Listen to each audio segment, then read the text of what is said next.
Have you ever found someone new feeling like finally everything's going to be different? It's going to work out this time. These are all the things that you were missing in your last relationship, and it doesn't have any of the stuff that you had that made it not work, only to find it's pretty much the same thing that you just went through, and we're just kind of like doing a rinse and repeat.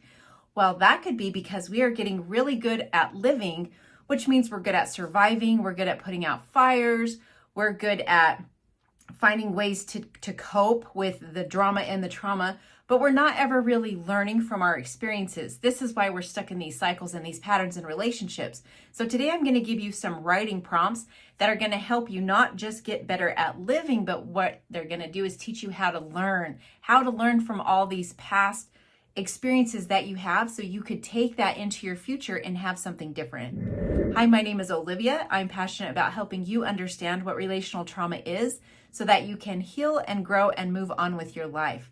So today, everything is coming from my book, I Can't Believe How Much This Hurts, How to Process Your Breakup. You can find this on Amazon, and I will put a QR code on the screen. The link will also be in the description. So everything is coming from page 25. Sorry, it's starting on page 25. And I will link a prior video of how to do a timeline. So when you're doing a timeline, you're just writing the good, the bad, and the ugly, kind of the bigger moments that stand out to you and how you felt about it. And now we're going to use some of these questions are related to your timeline because you can get so much information from walking through your timeline. So the first question, the first writing prompt is going to be on page 25. There is a prior video that also talks about what was bad in the relationship. So when you go through and you just do bullet points of everything that was bad in the relationship that you can think of, for one thing, you're acknowledging what you went through. You're able to get it out because you're writing it down. But now here's where the learning kicks in. We're going to go back and look at your list of what was bad. If you haven't done it and you feel you're in a place to do so, remember this is not counseling. But if you're feeling like you're in a good spot to do so, make a list of what was bad, pause the video. And now here's the question for you.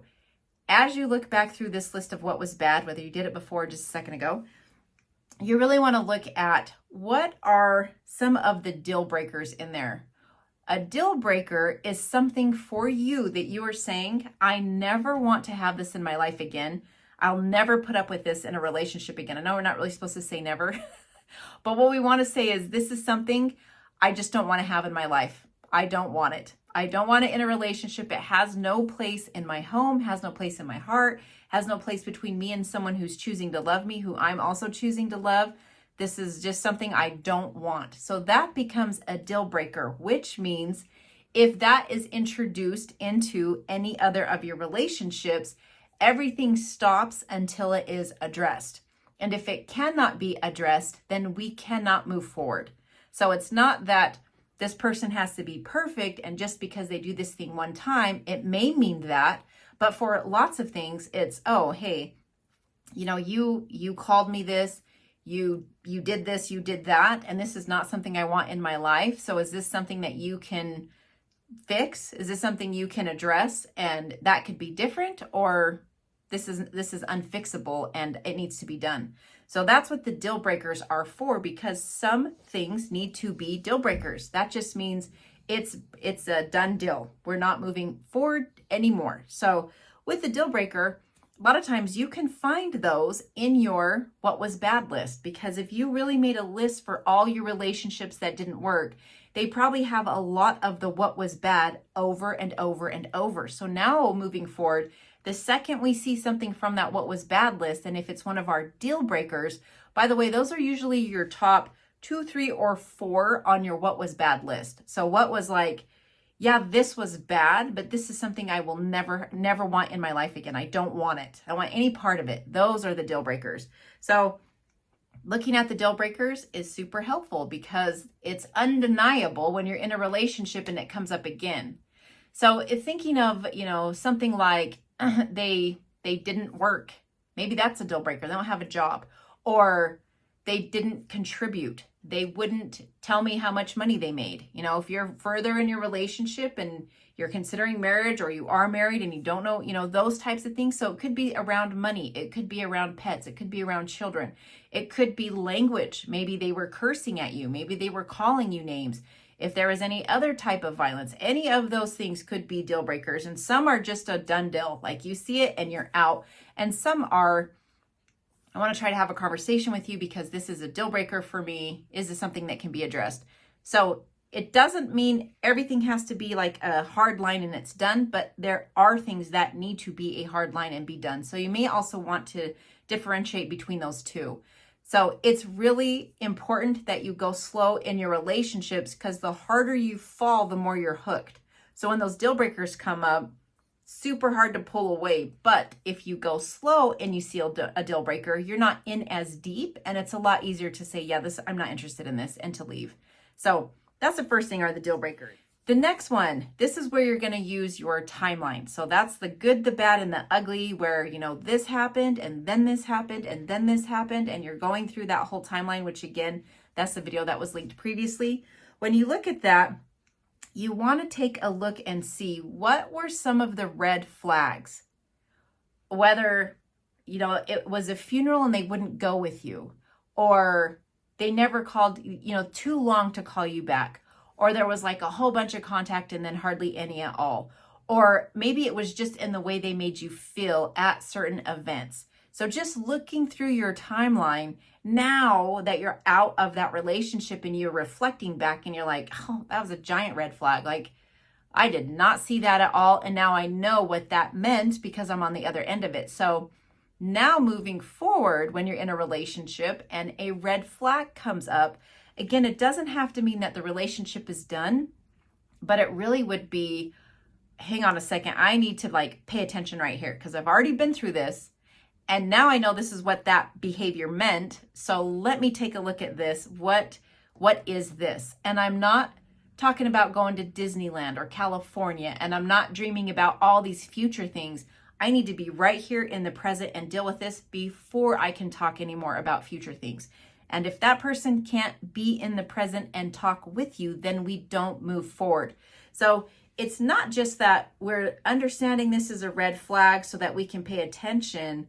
We also want to stop progressing in the relationship until we understand it, because too many times we get these red flags. Now we know that it's a red flag, and it's almost like it doesn't mean anything. It's like, oh, that hurt.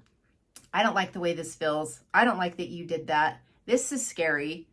But then we just go eat Taco Bell and watch TV and another day passes. So we don't really do anything with the information. We want to stop doing that and start doing something with the information. So it needs to mean something.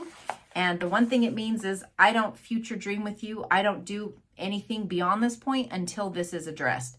And even if we can't address it right this second, we at least have a conversation that it needs to be addressed, and we have a date that it's going to be addressed. And if that date comes and you still don't address it with me, then I'm really going to have to pull back. Okay, so here's the third one. When you look back over what was bad, you have your list of what was bad. You want to look for patterns. What is the pattern of what was bad? Maybe the pattern was that they were lying. Maybe the pattern was that they were abandoning you.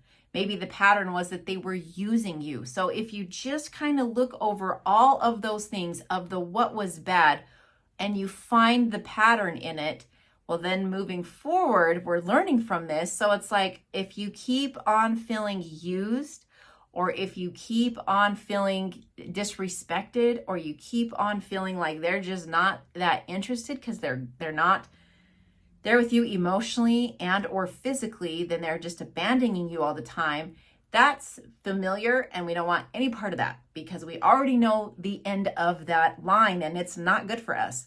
So this is another big part of learning, is to use that list of what was bad so that you can look for the patterns. So you can kind of see how going through all the exercises in the book, it's all this process that's leading us to a better future. Not only is it helping us to heal in this moment and to move on, but truly when we move on, we can actually move on instead of just like that rinse and repeat, which we want to stop doing. Okay, here's another one. This is number 4, and it's on page 26.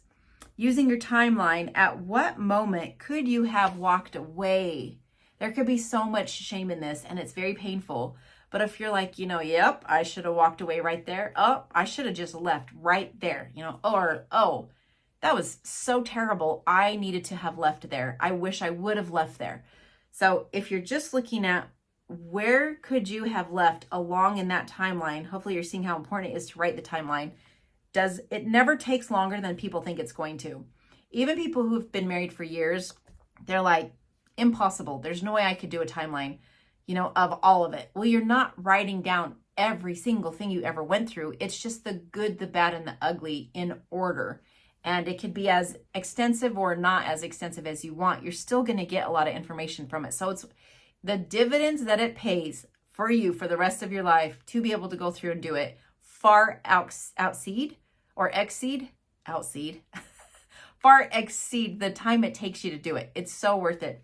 But when you're looking at that and you circle the moments where you could have left, the follow-up question for you to answer, which this is painful, why did you stay? What were some of the reasons that you gave yourself, or excuses that you gave yourself, or obligations you made yourself believe you had to force you to stay? So just really understanding yourself more. This is where I could have left, and this is how I made it okay for me to stay. And whatever the answer is, it's okay, because remember, we just want to see this as information. If this is what I felt in that moment is why I stayed, then I really want to look at that, because in the future, if I have this happen, I already know myself, and I already know this is what I'm going to say to myself. And next time, I'm going to fight super hard to make a different choice, to make a different decision in that moment. Okay, so here's the last one. Number 5, so using your timeline again, write down what was the beginning, the middle, and the end of the relationship. So how looking at that makes you kind of feel now, if you're just like, okay, this is how it started. This is what the middle was like, what we were doing and how I was feeling. And this is how it all ended and how I was feeling. And if you kind of just look at that, and now you think, okay, so all of this means what to me? All of this makes me feel what? So you're just really having that bird's eye view, and then you're taking a moment to reflect. Because when you're in it, chances are you're just looking at key moments, but you're not really looking at the beginning, the middle, and the ending. And that brings such a different perspective. It's like such a shift in your paradigm. It means the window just looks totally different that you're looking through now. So again, not only does it promote healing, it's also helping you get towards wellness, because you're learning so much about yourself so that the next time it truly can be different from you. So those are some of those questions that are found in I Can't Believe How Much This Hurts, which is my book. This is all coming from chapter 6. And this is where we stop just trying to live and we actually start trying to learn about ourselves, about what we went through for a purpose so that we can have something different. So again, I'm sorry if you're hurting right now, if you're going through a breakup, you can check out the book on Amazon. I also have a full course available on my website. It's also in the description. And you can go watch some more videos that I'm going to put on the screen that are going to help you learn even more about how to get through a breakup, and also other key information and components of relational trauma so that you can keep healing. So take good care, and I'll see you in the next one.